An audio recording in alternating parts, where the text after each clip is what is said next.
Assalamualaikum warahmatullahi wabarakatuh. Hai, perkenalkan, saya Siska Widyarosa, NIM 19016195, Prodi Pendidikan Bahasa Indonesia. Baiklah, di sini saya akan menyampaikan video pembelajaran tentang teks dongeng. Teks dongeng yang pertama yaitu pengertian dongeng, yang kedua fungsi dongeng, yang ketiga hal-hal yang diperlukan dalam membaca dongeng, yang keempat struktur dongeng. Yang pertama yaitu pengertian dongeng. Dongeng merupakan bentuk sastra lama yang bercerita tentang suatu kejadian yang lebih luas yang penuh khayalan, yang dianggap oleh masyarakat suatu hal yang tidak benar-benar terjadi atau cerita yang disampaikan secara turun-menurun. Yang kedua yaitu fungsi dongeng. Fungsi dongeng yaitu untuk menyampaikan ajaran moral atau yang mendidik dan juga menghibur pembaca.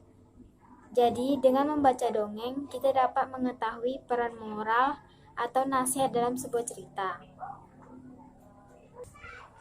Yang ketiga yaitu hal-hal yang perlu diperhatikan dalam membaca teks dongeng. Yang pertama lafal, yaitu mengucapkan kata dan menggunakan frasa dengan tepat. Yang kedua yaitu intonasi suara. Yang ketiga ekspresi. Yang keempat tanda baca, dan yang kelima suara lantang dan dapat didengar oleh orang lain dengan jelas. Yang keempat yaitu struktur dongeng. Yang pertama pendahuluan, yang kedua pernyataan umum atau kalimat pengantar untuk memulai dongeng, yang ketiga kejadian atau peristiwa dalam dongeng yang disusun secara kronologis atau disebut dengan isi, yang keempat yaitu penutup suatu pernyataan umum, yang terakhir yaitu komentar umum tentang kebaikan yang dapat menaklukkan kejahatan atau pesan moral lainnya.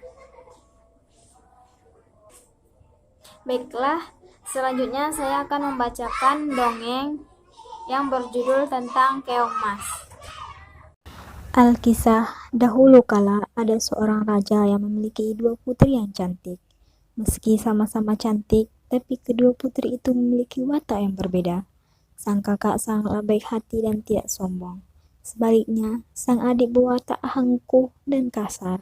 Suatu hari, raja memanggil sang kakak dan memintanya untuk menikah dengan pangeran tampan dari kerajaan tetangga. Mendengar kabar itu, sang adik tidak terima dan merasa cemburu. Akhirnya, sang adik pergi ke rumah penyihir dan meminta agar penyihir mengubah kakaknya menjadi seekor keong. Dan berubahlah sang kakak menjadi seekor keong. Penyihir berkata, sang kakak bisa berubah wujud kembali jika ia menemukan cinta sejatinya. Sementara itu, di sebuah desa, seorang nenek sedang mencari ikan di sungai. Tiba-tiba, nenek menemukan seekor keong emas. Karena warnanya yang cantik, ia pun membawa pulang keong itu. Karena kasihan melihat nenek yang tinggal sendirian, Keong Mas sering membantu pekerjaan rumah saat nenek tidak ada. Ia menyapu, mengepel, dan juga memasak makan malam untuk nenek. Sore menjelang malam, nenek pulang dan kaget melihat rumahnya bersih dan rapi. Nenek juga heran karena sudah ada hidangan makanan. Hari-hari berlalu. Setiap pulang kerja, nenek heran karena rumahnya selalu rapi dan bersih. Hingga suatu ketika, nenek mencoba pulang lebih cepat. Dan tak sengaja nenek melihat keong emas yang berubah menjadi seorang gadis yang cantik. Nah, cerita keong emas ini berakhir dengan bahagia. Karena akhirnya sang pangeran bisa menemukan keong emas. Keong emas pun bisa berubah kembali menjadi seorang putri yang cantik. Baiklah, sekianlah video pembelajaran tentang teks dongeng yang saya sampaikan. Apabila ada kesalahan saya mohon maaf. Wabillahi taufiq wal hidayah. Wassalamualaikum warahmatullahi wabarakatuh.